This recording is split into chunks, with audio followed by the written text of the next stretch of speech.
The Honorable Dan Evans was born in Seattle and attended Roosevelt High School. After high school, he served in the United States Navy. Subsequently, he graduated from the University of Washington with a degree in civil engineering. Dan Evans served in the Washington State House of Representatives from 1956 to 1965 before being elected the 16th governor of the state of Washington. While as governor, he founded the country's first state-level Department of Ecology and established the Washington State Community College system. Dan Evans served as Washington State's governor from 1965 until 1977. He remains the only Washington State governor to serve 3 4-year terms. He was also named as one of the top 10 outstanding American governors. Governor Evans then became University President Evans, as he served as the second president for the Evergreen State College from 1977 until 1983. From 1983 until 1989, Dan Evans served in the United States Senate. After retiring from politics, he remained active in his consulting work and active in his support for higher education. His alma mater, the University of Washington, has named their School for Public Affairs the Daniel J. Evans School of Public Affairs. It is my special privilege to welcome to North Seattle College the Honorable Daniel Evans. Welcome. Thank you. It's fun to come back, and it's hard to believe it's 50 years. Oh, wonderful. I remember the beginnings. Wonderful. Well, speaking of the beginnings, I'm wondering if you can kind of take us back to that particular time when you were the governor. What are some of the issues regarding education that you had to face at that particular time? Well, the most fundamental issue was that the baby boom after World War II created a whole new generation of youngsters, and we faced the problems or the challenges or the privileges, really, of having to educate and prepare that whole generation for their lifetime endeavors. And by the time I became governor, the baby boom was just beginning to hit high school and the end of grade school. And we had to work very, very hard to build enough buildings, hire enough teachers, and to create the space for this monstrous new generation. And it wasn't very long after that it was higher education that faced these huge new numbers, but we had a big hole in higher education. We did not have a really operating community college system. We had a few colleges attached to individual school districts. The law at that time did not allow any community colleges in a county that had a 4-year school. So King County particularly could not have a community college. And that all came to a head in the late 1960s when we commissioned a study, and the study came back advocating a community college system. But that was just the beginning of the fight. It was the fight was not so much about whether we should have a community college system. That was pretty well supported. The real problem was who would run it. And the superintendent of public instruction advocated a community college system, of course, run by the superintendent of public instruction. Some of the school districts who had community colleges and saw them as really a financial bonanza wanted to have independent schools run by the individual school districts. And some, particularly in the legislature, advocated a separate community college system. We had the support on one hand, but we could not get a really strong majority for any one element of control or of supervision. I came out strongly in favor of a separate community college system. I thought it was going to be a big enough and important enough element of higher education that it deserved separate management, separate control. Ultimately, the legislature agreed, and we created what I don't think anyone at that time could conceive the growth and the spread and the importance of the community college system we have today. Well, let me ask you a little bit more about the vision, because there's multiple visions at that time, as you just talked about. The vision from K-12 of what the community colleges would be, your vision, the legislature's vision. So how did that actually come to be that people finally agreed on that? Because that must have been difficult politics to have everyone agree on that final vision. Well, it was, but I think the real push that helped bring us to a conclusion was the universal knowledge that we were going to face a huge impact in higher education with the once these youngsters from the baby boomers graduated from high school. And not all of them would either want to or would be ready for four-year institutions. And we thought that it was important to give this opportunity to students in a totally new or comprehensive system.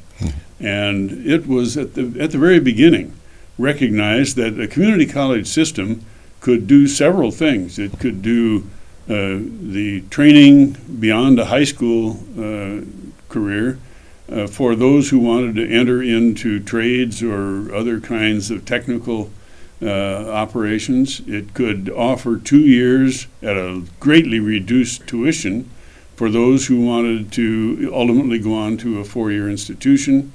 It could offer separate courses for those who just wanted a very specific kind of education. It was probably the broadest of our systems of education, and the popularity of it proves that. So how are we doing? So it's been 50 years since you signed the legislation. It's been 50 years for North Seattle College as well. So from your perspective, how have we done over the past 50 years? Well, there have been times recently, in fact, at the celebration of the 50th anniversary of the community college system, I said that I sometimes think I created a monster because it has grown so popular and so big, and as a result requires so much support or needs so much support that there are questions at times about the support of the four-year institutions of higher education.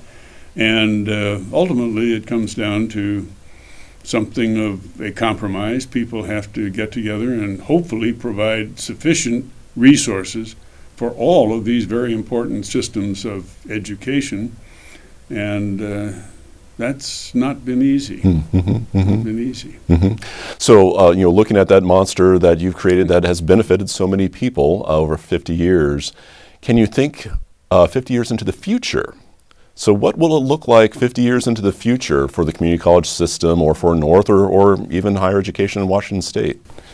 Well, I really think that all of our elements of education are likely to change and change in ways that we can't even comprehend at the moment. But certainly the use of our electronic media, the fact that we can communicate instantaneously across broad spectrums, the fact that there is a huge amount of information readily available to almost anyone, all of those elements seem to me to indicate a change in the way we educate. And I think that if done right, it can open up vast new opportunities for individuals and for our community as a whole in a much better educated society. It'll be interesting to see 50 years from now when they play this video. I guess there wouldn't be a video at that particular point, but is the vision that comes true with everything that's happening with technology and how we educate students. So we'll see. Well, in some respects, I think in recent years, the push has been for everyone to graduate from high school, everybody to be college prepared, as they say it, and to go on to higher education. But I think in doing so, we have maybe tilted too far and gotten away from those who, even at a high school level, really don't want the kind of four-year institution education that we're pushing. They may need or want technical education. They may want to go into the trades. They may want to do a lot of other things. And I don't think we've given enough attention to that kind of direction in our high school education as well as education beyond high school. In fact, right now everybody's talking about a four-year college education. But if you want to talk about lifetime earnings, I think if you graduate from a four-year college in psychology or history or, a lot of things, you're not likely to earn as much in a lifetime, and certainly not at the beginning, compared to someone who has gotten education as an electrician or any one of a number of trades, who will initially and probably for a lifetime earn more and be happier because that's what they really wanted to do. And I think we should, we need to pay more attention, it seems to me, to that part of our educational system, both in high school and beyond, and particularly in the community colleges. Well, I certainly agree with you. And one statistic I would like to share with the viewers is at North Seattle College, 25% of our students already have a baccalaureate degree. So they are coming back for that technical trade degree, looking for retraining. And so it's really making the point that you're saying. Sure. Yeah. They go to a four-year college to get an education, and they come back to community colleges to get a job. That's right. Yeah, that's right. Yeah. So you were speaking quite a bit about education, and of course, many people know that in addition to your really long and illustrious career as a governor and U.S. senator and in the House, that you also were a college president. It sure was. So you were the second president of Evergreen State College. And I'm wondering if you can kind of compare, contrast, what was the experiences that you, and issues that you faced as a governor versus kind of those experiences and issues that you'd face as an educator, as a college president at Evergreen State College? Well, the difference between governor and president of a college, and particularly Evergreen, was that I instantaneously took several very large steps toward personal interaction with, in the case of Evergreen, students and faculty, as compared with the broader interactions with citizens as governor. And Evergreen had a particular set of problems when I got there. It was new. It was not recognized by many in the legislature as valuable because it was different. And it was intentionally started to be different in the way it provided college education. And when I became president, one of the biggest tasks I had at the beginning was not only to convince a legislature of our value, but to help what was then a declining enrollment.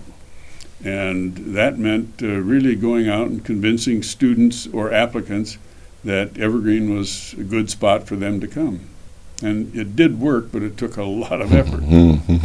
And you used a lot of the skills that you already had as a politician to make it happen and have Evergreen continue to grow as it has. Well, it sure did at the very beginning, especially of my term, because there were legislators who wanted to close Evergreen.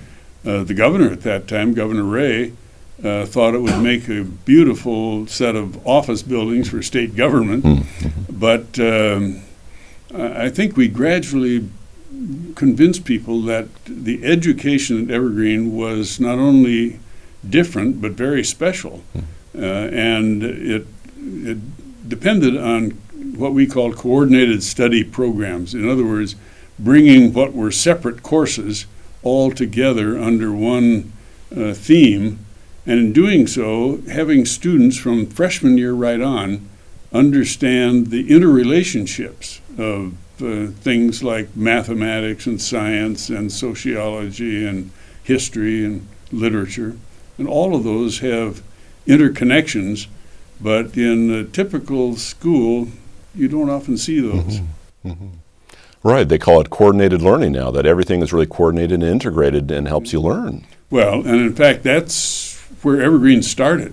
And we particularly asked, as we hired about 30 faculty members and a president and gave them a year to invent the college. So we didn't want them to be just like all of the other four-year institutions. And the whole idea of coordinated or integrated studies, I found sort of amusing years later when I became a regent at the University of Washington. And after all of the questions about Evergreen, here were faculty at the University of Washington coming into the Board of Regents asking to develop a new program, and invariably they said the new program will be coordinated studies. And I said, oh guys, don't talk to me about that. We know it already. But yeah, it was a pioneer in efforts in education that are now spread pretty broadly. Well, I now want to change our attention to North Seattle College. Some of our viewers might not know that you have a history here. There was a couple of debates that occurred over time here at North Seattle College. Sure. I'm just wondering if you can share with us, some of your memories and or stories about North Seattle Community College at that particular time. Sure. Well, the one I remember most vividly was my third campaign for governor in 1972, where in the primary, Governor Rossellini, who had preceded me as governor, was back trying to be reelected, and he was nominated, and so was I. And so after the primary, and the primary did not turn out very well for me. Governor Rossellini ran well ahead of me in the primary. And in the first poll taken after the primary election, we were about 10 points behind, and I wanted a debate with the governor. Well, he didn't want a debate, understandably, when you're ahead. But there was a Saturday morning where North Seattle Community College put on a political weekend or political Saturday. And the gym was, on both sides, they had booths all the way along where candidates and political parties and issue advocates could come, and hundreds of people came. The place was jammed with people. It was a very popular event. And halfway down one side was a stage, and the day before, some of our political staff got together with Governor Rossellini's staff and said, look, the governor is planning on being there at 11 o'clock in the morning. And they said, I can be there. It's time for a debate. And there's some question to this day as to whether there was absolute agreement or just exactly what happened. But KOMO TV thought there was going to be a debate. And the next morning, on Saturday morning, the place was filled with people, and the big cameras and podiums and the people, the one who was going to ask the questions were all there and on stage. Governor Rossellini got up, and then I was to go up and challenge him, which I did. And first he didn't want to be. He said, look, this is my time. And I said, well, we're both here. We can have a debate. They're all set up for a debate. And finally he turned to me and he says, okay, Danny boy, we'll teach you a little about state government. And during the debate that followed, he used the term Danny boy about 12 times. And I knew it was a serious error, not because of what he called me, but because of disrespect of the office of governor. And the next day we had a campaign meeting. We went back to question a poll that had been taken a week earlier, and we polled the same people. 300 out of the 500 had seen the debate, asked them if it had changed their mind, and it was a shift of 10 points from Governor Rossellini to me, and that switched everything, put me ahead, and we went on to win. I think that one event at North Seattle Community College played a big role in that election. So yeah, it's clearly North Seattle Community College. I could say you had a role in assisting towards your election. I'm wondering for other family or friends that may know North Seattle Community College or North Seattle College or attended the community college system. What have you heard about how well our system's doing with friends or family? Well, no direct family members have entered the community college system. Well, I take that back. I have a granddaughter who is a couple of years out of high school, and she's not decided yet just what she wants to do. But she did spend a semester at Seattle Central Community College, very successfully, loved it, and now is going through her own personal debate about just what she wants to do next. But that's a lot of what can happen at a community college. You can put your toe in the water, decide what it is you want to do, or you can have a very good intention of what it is you want, and you can pick and choose just what direction you want to take. And that's the uniqueness, really, of a community college system as opposed to a lot of the other elements of higher education.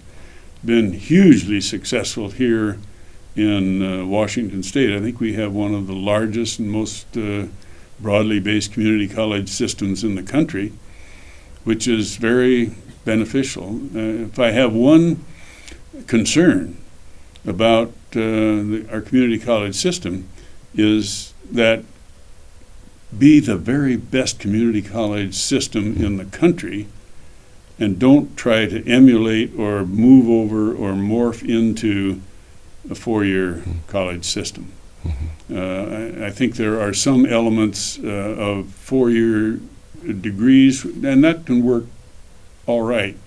But I remember vividly at a governor's conference, and Louisiana was held as an example of a state that had a marvelous community college system, but they were all pushing to be four-year colleges. And now a state that is less than half the size of Washington has 13 four-year institutions and a devastated community college system. And I think that would be, I don't see any real drive toward that, but it's always a concern. And you've always got to keep your eye on any system, the direction that you want to go, and be aware of the sidetracks that can get you off that direction. And for North Seattle College and the Seattle colleges, including Seattle Central and South Seattle College, we're here in the bustling economy of Seattle.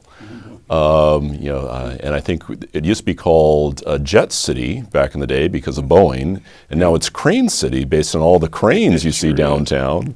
Do you think there's anything that we could do within the Seattle Community College District to make sure that we're part of the economic development for the city of Seattle? Is there more that we could do on that?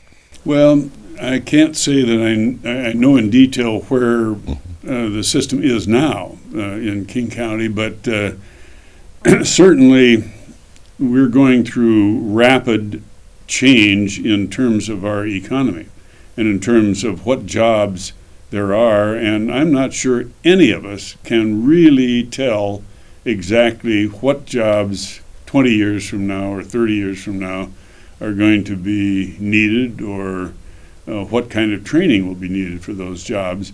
But we can look ahead a few years at least.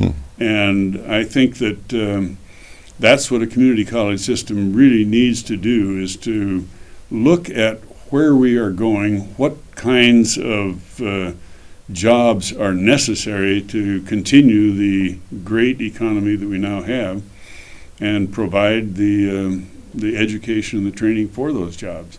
It's and I think as far as I can tell from outside, that's being done pretty well now.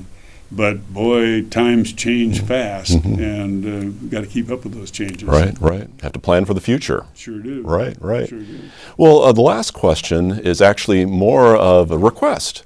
We have 6,000 students here at North Seattle College every quarter, and the Seattle Community College system, 45,000 students every year. We have several hundreds of employees, and as you indicated, they're really passionate about teaching and learning and making change happen in the classrooms. I'm just wondering if you can maybe turn to the camera, think of some words of encouragement for not only our staff and faculty that do the great work of teaching and learning, but for our students, some of our students that are working part-time and trying to fit in, going to college on top of taking care of kids. So, what words of encouragement could you give to our population? Well, I think the first thing is education is the ticket to success, not just in a job, but in a lifetime. And I think we all should look on education as not a beginning and a place, but as a lifetime of learning. And the community college system has a particularly broad role in that effort of lifetime learning, because as individuals, we can come with a specific job training in mind. We can come with specifically wanting to take the first 2 years of a 4-year college education. We can come for a single course or a single bit of training. That kind of education is absolutely imperative if we're to continue our success. It is the genesis of what the community college system has become, and you can be very proud to be part of a community college system that is one of the very best in the country, and will give you an opportunity for lifetime learning. So don't just come here for a quarter, a semester, a year, or a few years. Just look on it as a place where you can keep coming back, keep learning, not only for external purposes, but for just the joy of learning something new. Well, thank you, Governor Evans. Those are very powerful words, and this has just been a great honor for me, one, to talk to you, two, just to learn more about the history, the wonderful history of North Seattle College and, of course, of our state system. So it's just been an honor to have you here. Thank you. It's been an honor for me, and I still can't believe when you talk about the 50th anniversary of the community college here. Sure doesn't seem like 50 years ago. Yeah, just like yesterday, maybe. Just like yesterday. Great. Well, thank you so much, Governor Evans, and I want to thank everyone for watching this, and have a good day.